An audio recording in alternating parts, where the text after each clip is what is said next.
Welcome to day 3. The final day of the conference is here. It has been an amazing 2 days. The agenda today looks fantastic.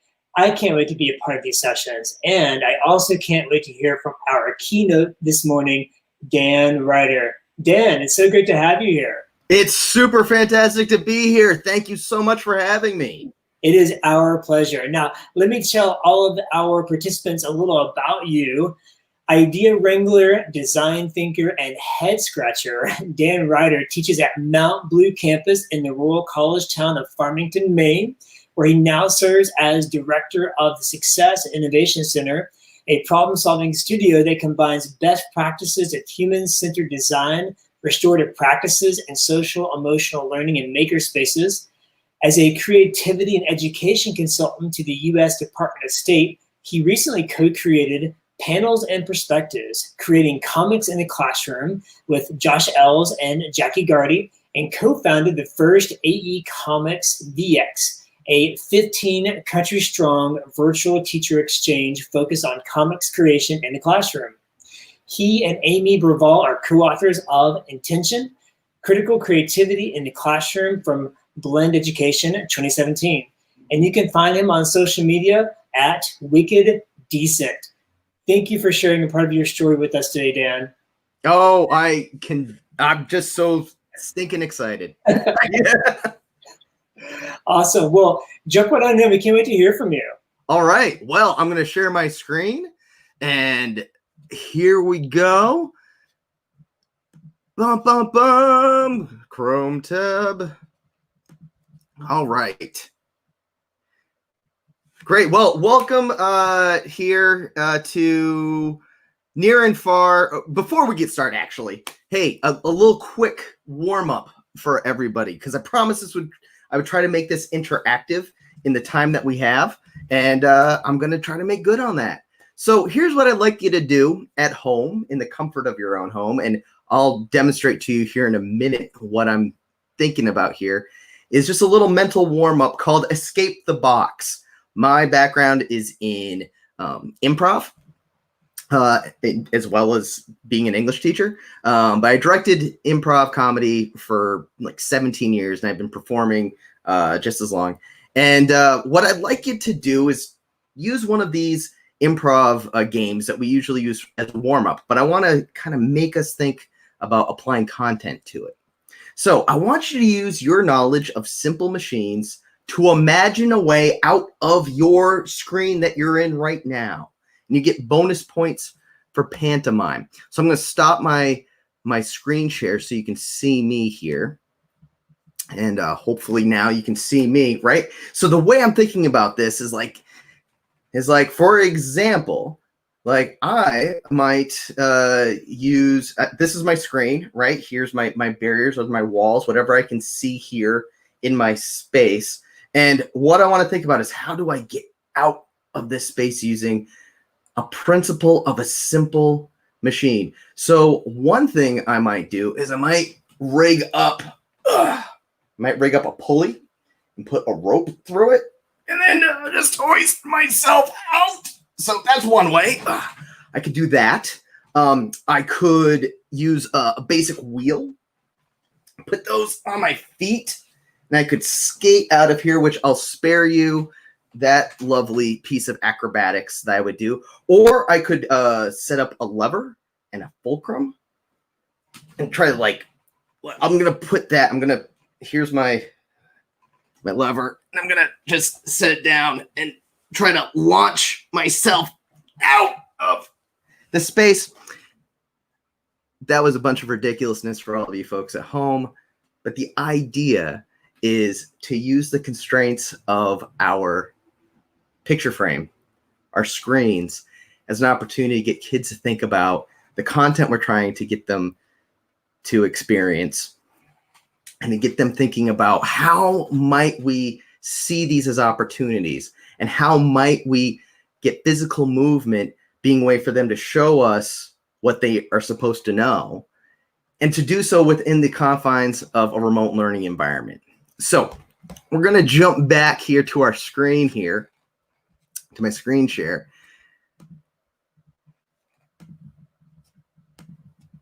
And we're going to talk about some of the underlying principles underneath all the foolishness that you just saw, but also some of the foolishness mixed with seriousness that's going to be coming, which is a term I use, rigorous whimsy, deep thinking, but playful and fun at the same time.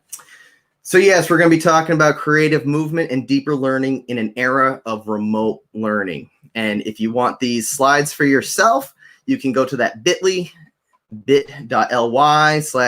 /WeVideo near and far. And you can follow along at home and use those links. There's a bunch of ways to get a hold of me. I'm on Twitter at Wicked Decent. You can find me. I'm all over the place. Please reach out afterwards and ask questions, dig into some of these ideas. But I want to give you these basic principles of critical creativity to start with, because this is going to be underneath a lot of the ideas and concepts and activities and strategies that I suggest in a few moments. So one, intention, evidence, and edu-symbiosis. The idea being that if we work with more intention and we teach with more intention and we get our students creating with more layers of purpose and intentionality, and they're giving evidence of what their intention was and is, then those two concepts work better together to fuel one another. And that's where we get this idea of edu-symbiosis, where their intentional thinking combined with the evidence of what they were able to create, unpacking those things, fuels this idea that, wow, through creative expression, we can really truly grow content understanding. The idea of creative constraints and idea amplification is that instead of seeing them as barriers and reasons why we can't, creative constraints say, wait, these are just opportunities that we have to work inside of. We just have to get creative about how we solve this problem. And idea amplification is the idea that, wow, we can take any one of these formative learning experiences and transform them into opportunities for transformative. We can transform and we can transform some more. We can take them and grow them into opportunities for publishing, opportunities for putting an idea into the world that actually creates change. If we think about the work that we're doing not as just being an assignment, but as work that can have an impact beyond our classroom, that's what idea amplification is all about. What you're going to see today are a bunch of examples of rigorous whimsy and remixing. So rigorous whimsy is at its core that idea I spoke of a moment ago, taking some really challenging content and exploring it through playful means. The idea being that we don't have to give up one to do the other. We can have high standards and challenge students to do deep critical thinking and experience deeper learning. And at the same time, they can have fun. They can be playful and goofy and silly and laugh. And those two things don't have to be mutually exclusive. That's a misconception that has been instilled in us generation after generation after generation of education. And remixing is the idea of just taking something that exists and transforming it and turning it into something that works for your needs. And everything you're going to see here today, every idea you see, take it, run with it, go with it, see what happens. That's what I do, is I find inspiration in all sorts of places. And that allows us to build greater empathy with our students and understand where they're coming from and seeing the world through their point of view. It allows them to see the world through multiple points of view, and it gives them more agency over their learning. So there's the underpinnings. Here's the big message for today. Change the mindset. Imagine if we took just a slight shift from, I know you're disappointed and everything sucks, but we're going to try to make it work somehow, I guess, which is how we typically are talking to our students about remote learning. What if we contrast that to, even though we can't be together right now, this is going to be all of the amazeballs. 100, 100, hot fire, love emoji, love emoji, love emoji.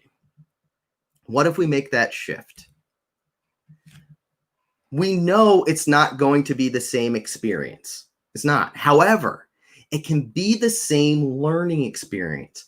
Students can still learn in this remote space, even if they're not going through the exact same motions that they would be in a face-to-face environment. So here's a different way to reframe distance learning. And this is just 3 simple steps. Okay, distill, design, and document. How are we going to distill the learning down to what really matters?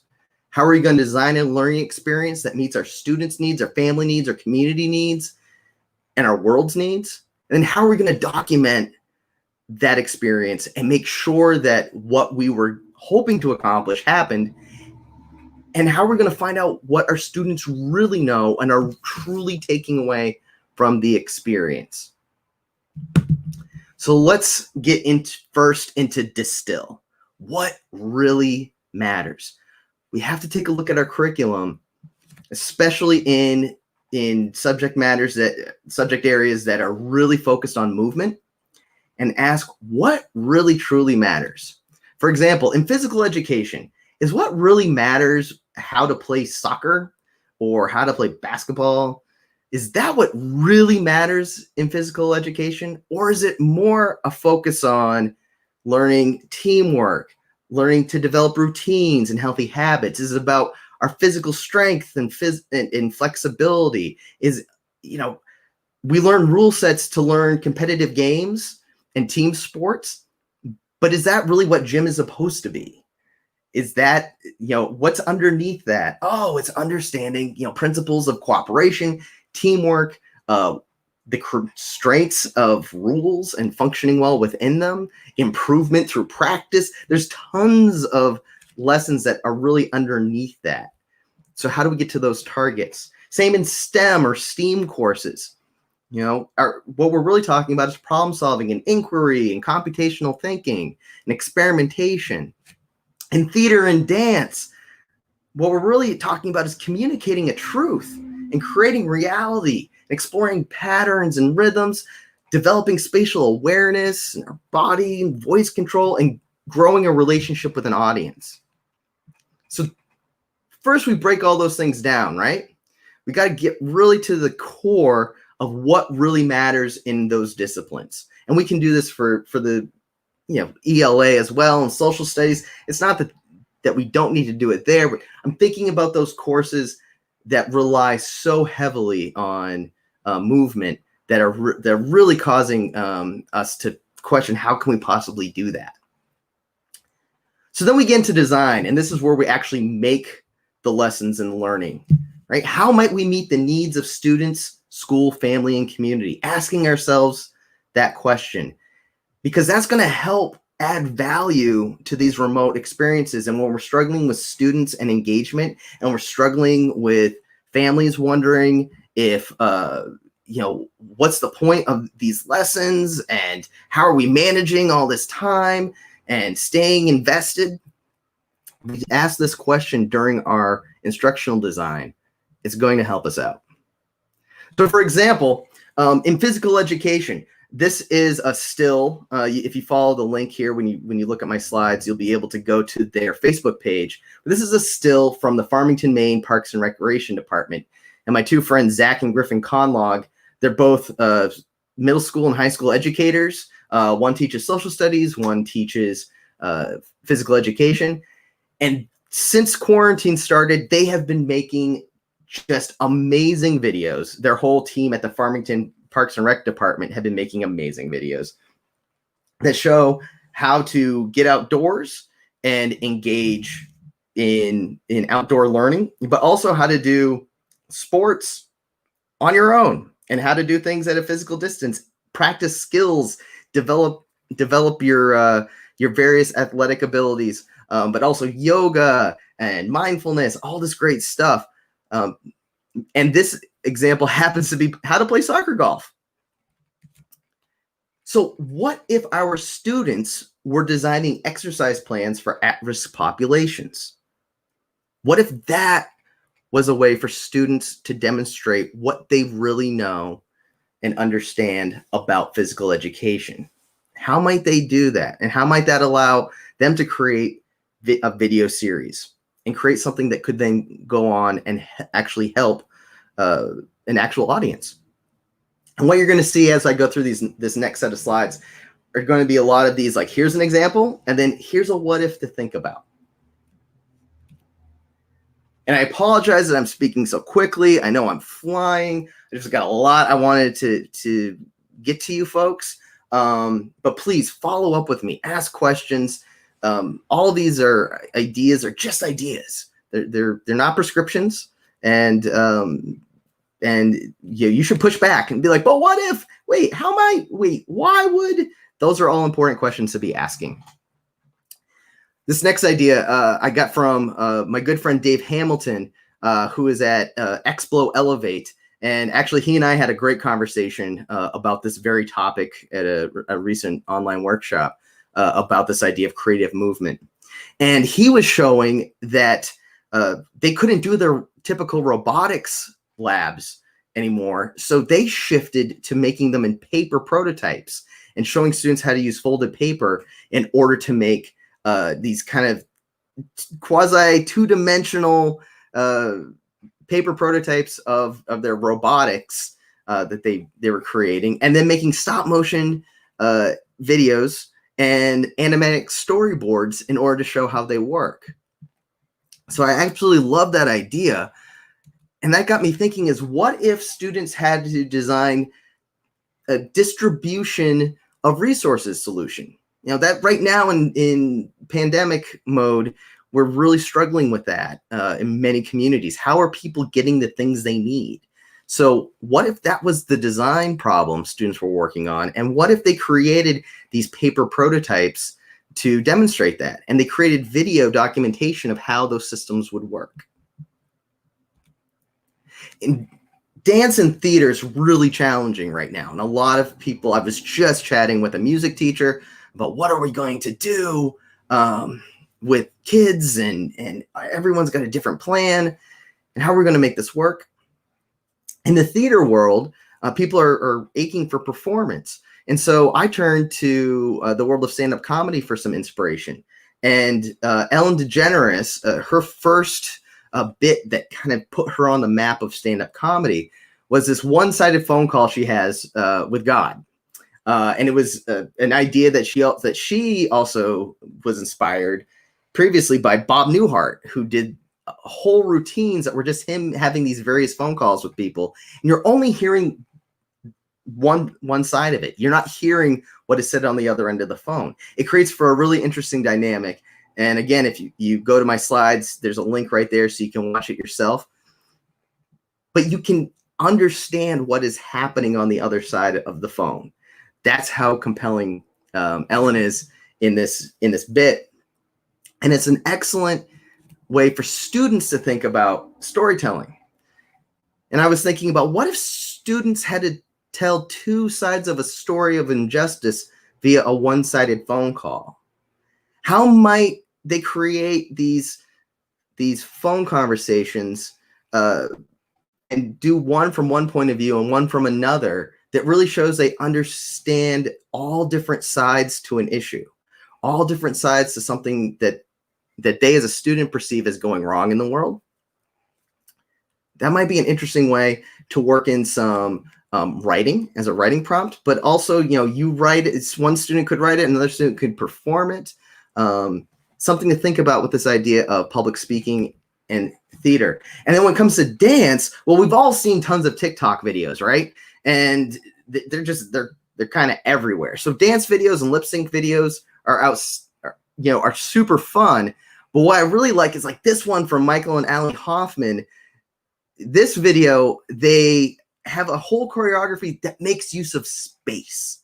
And that's what's really important to me in challenging students to think about space. It's not just dancing. It's understanding that in video, it may seem like you're in a two-dimensional plane, but you really have 3 dimensions. And you have the space outside of the frame to work with as well. It's a lot of what I talk about when I talk about creating comics. Think about what's happening outside the panel, in the gutters, what happened before, what happens after. And this video, if you go to it, you're going to see they make excellent use of offstage space. And they also make excellent use of depth and perception and moving closer to the camera and away from a camera. They truly understand space. They understand the music. They understand pattern. You see repetition happen in this video. It's fantastic. And that got me thinking about, what if students had to choreograph a movement? What if they had to take an idea that is going on right now in our world, and they had to create a piece of choreography that shows how they feel about that movement? And they had to use those principles of repetition, those principles of spatial relationship, understanding how their body is functioning in relationship to music. So we make all this stuff. We have all these learning moments, but we need to document them. Because what happens so often for students and educators alike is, while we have these great learning experiences, we walk away just assuming that our kids got it. Or we grade an assignment and we go, okay, yep, that answered the question. And then we move to the next thing. And so what I want us to really think about is, how might we track the process? How might students provide evidence? And how might we unpack what their intentionality was? Because we're not going to be there with them all the time. And we may be trying to do assessment without having a full picture of the student and what they did and what they were trying to accomplish, whether or not they were successful with it. And yes, when we're doing like mathematical formulas, you got to get it right.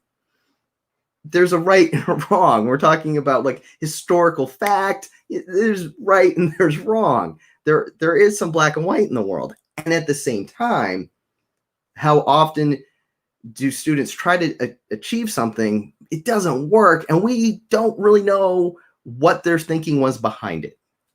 So if we look to something like Song Exploder, an outstanding podcast hosted by Harekesh, I can never get his first name right. I always get this wrong. Harekesh Hirway. If you check out his work, this amazing podcast where he has artists of all different genres talking about how they create their music and how they create their songs. And my favorite one is from the band Clipping. They're a hip hop group, and they explain how they produce their beats. And it's fascinating and amazing. And what I have my students do sometimes is what we call a project exploder. I have them listen to an episode of Song Exploder. They get to choose the one that they want to listen to. I ask them to look at the format, the tone, and the emphasis on process and context, like the philosophy behind what they're making, what they were trying to accomplish with their song. And then they have to record a project exploder about their book project or whatever project they're working on. And they can use any tools that they want to make that, but they also need to add in music that heightens the feel. And I want them to document using photo or excerpts from their project and work that in. So I get a complete picture of what they were trying to accomplish. And true story, I've had students turn in project exploders that turned what I looked at as a very unsuccessful project into an amazing attempt. And I knew that they understood what I really wanted them to know, even though the actual product that I'm looking at was like, I think maybe this looked like you rushed it. And they didn't really rush it. They were just struggling with creative confidence. And finally, the last piece is this idea called the intention map. This is a model I came up with. It's just a graphic organizer. But I asked students to identify the features of their product. I asked them to explain what it is that I'm seeing, what I'm looking at. Then I asked them to reflect on, so how successful was this? And what would you do later, right? There's a link here to my graphic organizer, and you can feel free to borrow it, to transform it, turn it into something more simplified if you need it, more complex if you need it. But this is an example right from a student's assignment where she created a physical manipulative, a doll that would help students with stress and anxiety through textures. And she reflects on the effectiveness of her design. So That was a lot in a short amount of time. Please reach out to me. You can reach me at www.danryder.207.com. I love saying www. It makes me feel like I'm in the early 90s. You can buy my book on Amazon. You can get my comic book guide to creating comics for free from the U.S. Department of State. And please, please, please reach out. Let me know what you thought of these ideas. And thank you so much to the WeVideo family for inviting me to be part of this. Well, you are so welcome, Dan. And I don't know about everybody else, but you definitely gave my brain exercise this morning. I love the terms with rigorous whimsy. I love the song Exploder and the Project Exploder. You really gave some great strategies and tools to not only illuminate creativity, but show us how to embed creativity and empathy in the classroom. So thank you so much for just all of the amazing pieces of wisdom you shared with us today. Well, my pleasure completely. Well, speaking of all kinds of wisdom that will be shared today, we are going to have another full day of amazing sessions. And just a few reminders before we jump into our 10 a.m. session. Again, all sessions will be recorded. So if you're joining us for the first time for day 3, I just want to make sure that you know that all sessions will be recorded. Remember to share those selfies, share those aha moments, not only from today, but from the whole 3-day summit. And the hashtag is hashtag WCCS20. Make sure you check out that creator community because the learning doesn't just happen these 3 days. It will continue on throughout the year, the school year. So check out the creator community. I am going to close this out this afternoon. Make sure you join us for our closing session at 2 p.m. Pacific, 5 p.m. Eastern, and I'm going to share 3 focus areas for the upcoming school year. And we will also announce our winners of our prizes for all of you who filled out those surveys. And keep filling out the survey because we love to get feedback and the presenters love to get feedback. And with that, we have just a couple of minutes until our 10 a.m. sessions begin. Everyone have a wonderful day of learning.